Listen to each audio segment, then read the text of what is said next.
How to raise your testosterone levels through the roof without drugs. It's no secret that back in the day, men had much higher testosterone levels than they do today.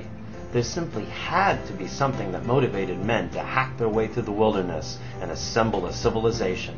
If one is a fan of old photographs, it is not uncommon to find snapshots of men who barely weigh 200 pounds picking up a train axle. How did they do it? The answer lay in their high testosterone levels. These days, the average testosterone level of an adult male is 400 to 500 nanograms per deciliter, with a total possible range between 200 and 800 nanograms per deciliter, barring outliers. However, these numbers are shockingly low when you realize that barely 100 years ago, the range of testosterone in adult males was 800 to 2,000 nanograms per deciliter. We've become feminized and weak as time has gone by, with society attributing testosterone levels in the range of 800 to 2,000 nanograms per deciliter to steroid usage or a weekly injection of testosterone cypionate. The problem with steroids and testosterone cypionate is that your body will shut down its natural hormone production when given the synthetic stuff. So, when you come off the juice, your body doesn't remember how to make testosterone and your whole system is out of whack. Not to mention the fact that testosterone cypionate is not produced by your system, but rather introduced into it from an external source, and therefore liable to be converted into a slew of nasty byproducts including bad estrogens. But why do testosterone levels keep dropping with each successive generation?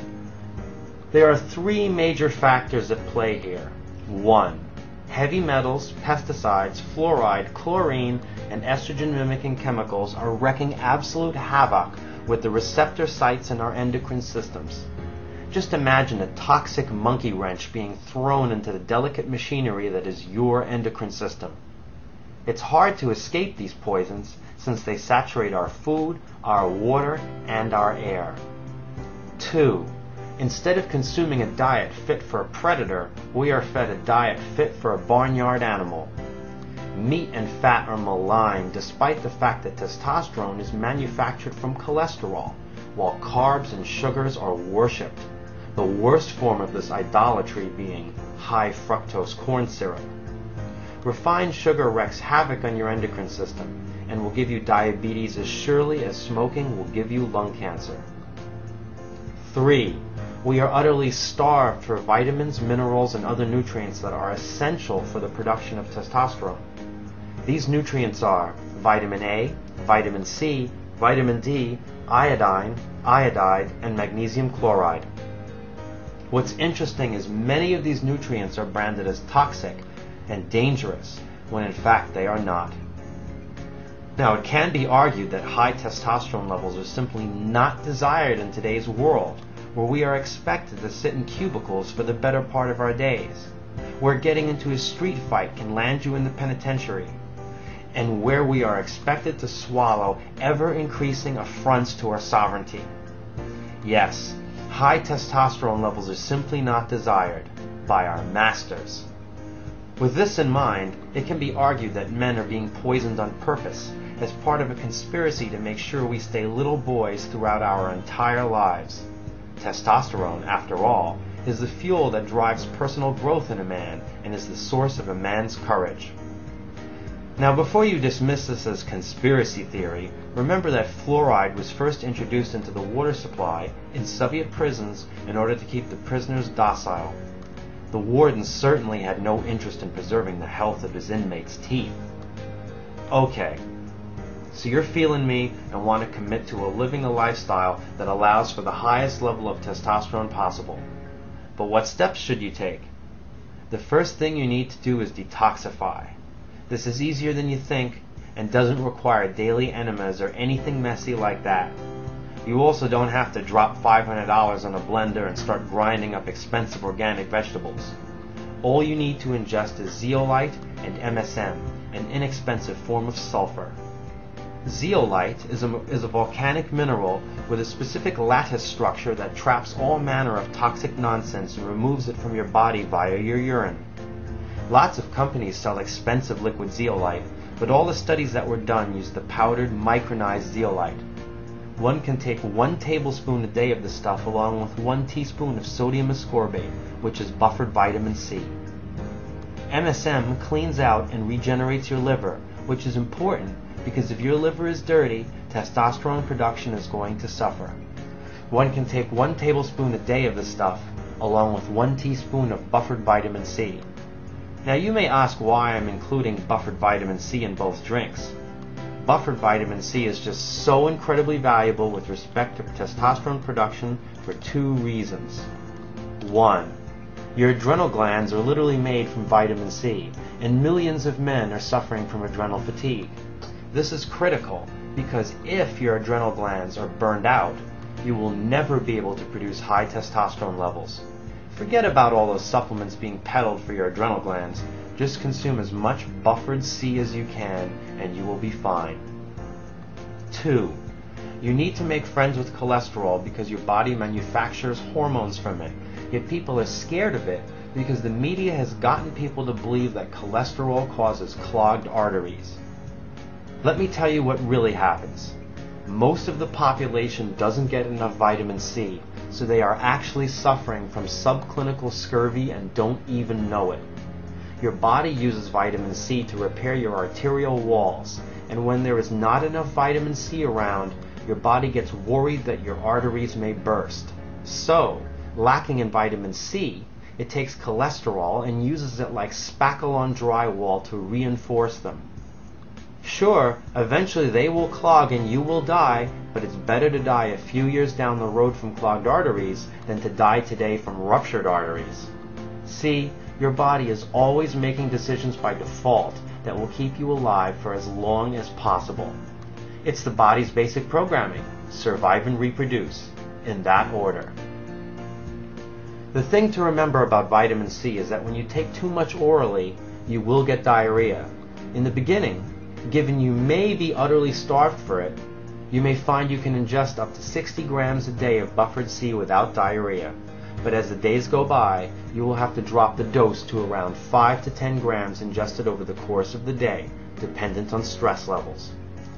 As an interesting side note, humans are simply not capable of synthesizing vitamin C and require it from external sources.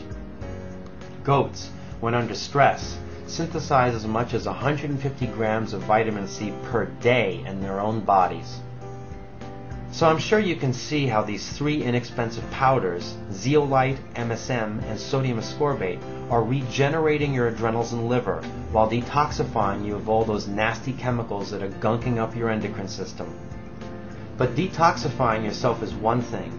You must also make sure you are not continually ingesting these poisons orally or through absorption via your skin. Both your drinking water and the water you shower and bathe in needs to be free of fluoride and chlorine. This can be done cheaply with filters on your cold water tap in the kitchen sink and on your shower head. You can buy a triple-stage filter that removes fluoride, chlorine, and everything else for under $200, and you won't have to buy a replacement filter for at least a year. Or you could buy a photonic water restructurer for around $350, which doesn't even use a filter. Why spend money and energy lugging around bottles of water? Next, you have to stop eating refined sugar, especially high fructose corn syrup. Eat meat, eggs, nuts, and vegetables, especially cruciferous ones.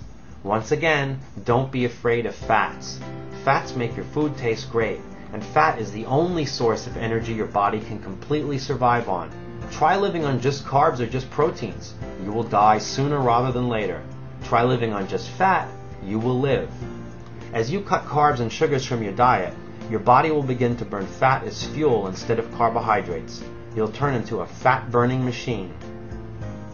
Incidentally, am I the only one old enough to remember when chicken actually tasted delicious?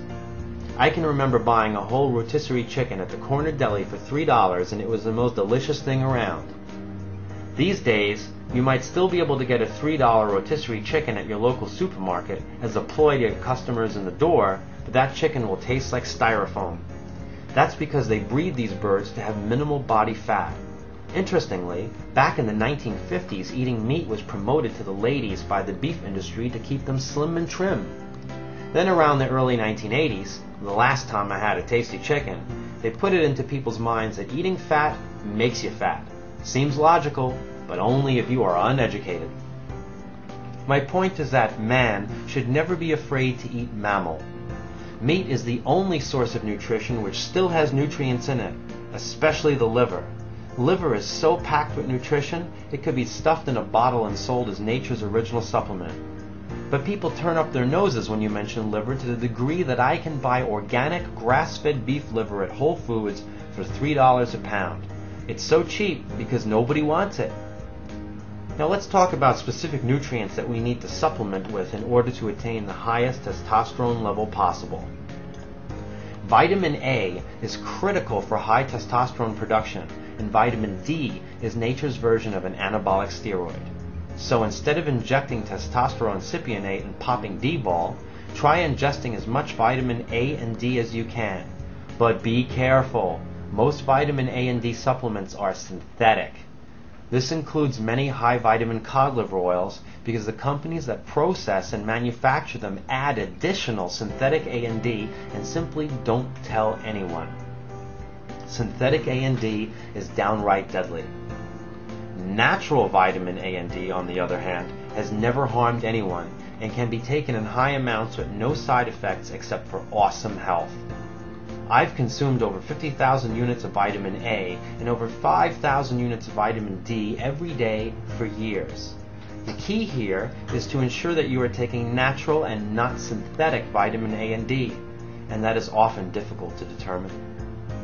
The next thing you need to be aware of is the importance of iodine and iodide in your diet. If exhausted adrenals are at one end of your endocrine system, hampering your testosterone production, then a famished thyroid gland is often at the other end. Contrary to popular belief, iodized salt does not provide your body with what it needs. Japan, which prior to the Fukushima meltdowns had the lowest rates of cancer in the world, boasts a daily consumption of iodine at around 12 milligrams. This is due to their high consumption of seaweeds such as arame and kombu. Since the nuclear disaster, these seaweeds are contaminated and I wouldn't consume them. But there are plenty of vendors online selling Lugol solution that can be diluted in water and drunk on a daily basis. Lugols is a mixture of iodine and iodide. Your thyroid tends to prefer iodide, while the rest of your body prefers iodine.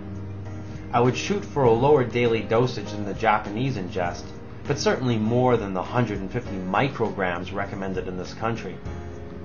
When you ingest Lugols, you'll also need to consume an organic source of selenium like Brazil nuts, or plants that contain selenium. You will also need to consume magnesium chloride. Magnesium chloride is something we are all deficient in. Sadly, most magnesium supplements contain magnesium oxide, magnesium citrate, or magnesium malate. Your body craves the chloride. End of story. All those other magnesiums are close to worthless. The good news is there are companies out there selling magnesium chloride for use on the skin or in the bath. This is because you can absorb magnesium through your skin. But a man doesn't have time to soak in a bath. So I get the purest grade of magnesium chloride crystals or magnesium oil I can find and dilute 1 teaspoon with 12 ounces of water and drink a magnesium shake once a day, every day. Once you follow the advice contained in this article, then you can add the greatest all-natural testosterone supplement there is, real Indonesian tongkat ali in 100-to-1 extract. The stuff has been demonstrated to raise your testosterone levels by up to 300%, assuming you consume enough of the potent extract. Tongkat Overload has 800 milligrams of 100-to-1 extract in every daily dose, plus 450 milligrams of magnesium chloride and 30 milligrams of zinc picolinate. Ever heard of a ZMA formula that used real magnesium chloride? I didn't think so. To round off the supplement, I've added 500 milligrams of 16-to-1 stinging nettle extract. I've done this because stinging nettles contains iron phosphate, which is iron that is totally absorbable by your body and has zero side effects. Iron is a critical and often overlooked mineral necessary for testosterone production. So there you have it. All you need to know to get your testosterone levels back to those of the old-time strongmen. What will you do with your newfound manhood? I'll leave that up to you.